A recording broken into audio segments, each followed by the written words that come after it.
We're working to slow the spread of this virus. We're taking steps to support you through tough times. There is nothing we won't do to keep you safe and to protect your health.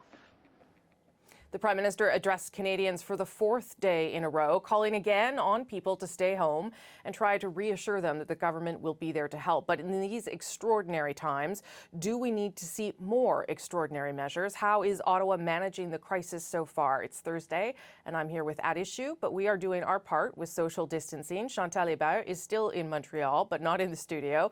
Andrew Coyne is still in Toronto, but again, not in the studio. Thank you both. I appreciate you doing that. Obviously, things have changed pretty quickly and dramatically since we last talked, and the government has ramped up its response, both in terms of a public health response and an economic response. Andrew, maybe I'll just start with you in terms of your assessment of how the government is managing this. Well, you could say they're late with this, and they would be in company with virtually every other government on earth. Everybody's been disarmed by how rapidly this thing has grown. I think everybody was a little bit behind the curve, maybe with some exceptions in the public health community. But short of them, it's hard to criticize, because I certainly didn't see the necessity for as much as they've now finding they're having to do, as you say, both on the public health front and on the economic front, and of course in terms of closing the border. These are extraordinary measures that they are improvising on the fly in the space of a few days. Yeah, I think you would now say they have more or less caught up with the gravity of the situation. Chantal, I'll get you to weigh in on how you think the government is doing. I think on a number of fronts, the government has done the best it could, and what any other government would have tried to do.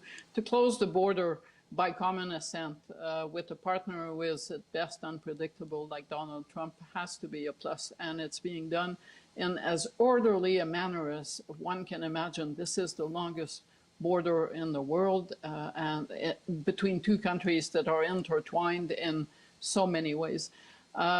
Federal, provincial, it's been a strength of this government that it has managed to build coalitions when dealing with big issues. Mm-hmm. Think of renegotiating NAFTA that crossed party lines. And by and large, the federal government and the premiers, although they usually don't agree on a lot of things, are speaking with one voice. And as far as I can tell, so are the opposition parties in the House of Commons, but also in the provinces. So there are no miracle cures to this, and there are no easy answers. But I think most Canadians would take comfort from the fact that their political class has found a way to speak more or less with one voice. Andrew, can I get you to weigh in on the border there? I was told yesterday that it took sort of from start to finish, although they still had details and are still working on details now, about 22 hours to get the Americans on board with this idea. I mean, Chantal's right, that's fairly extraordinary when you consider who we are dealing with.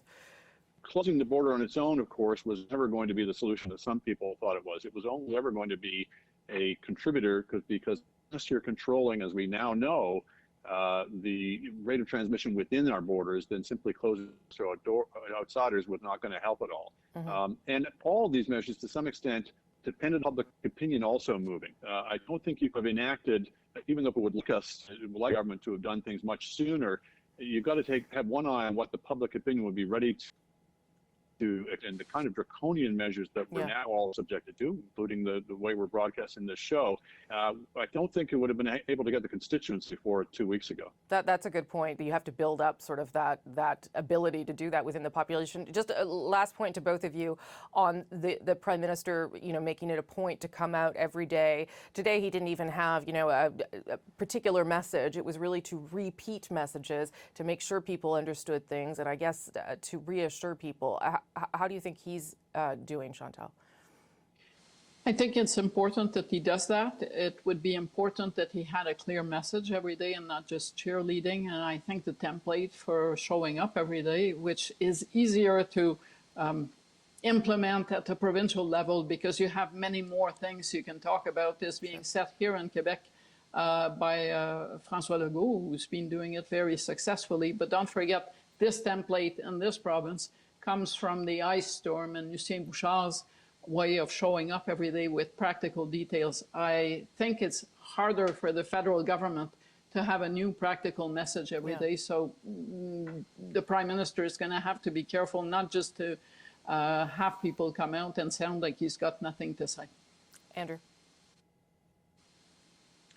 This really challenges all political leaders. You certainly have to smarten up in a hurry and put traditional politics aside. People are badly frightened by this, and they're looking, as they do in time of crisis, to people in positions of leadership to reassure them, to show them the way forward. It's a shame that I think Trudeau, by the time of this crisis, was a diminished figure in Canadian politics, didn't have the kind of stature he would have had 2 or 3 years ago. But perhaps we'll see that his performance in the crisis may lead people to rally around him.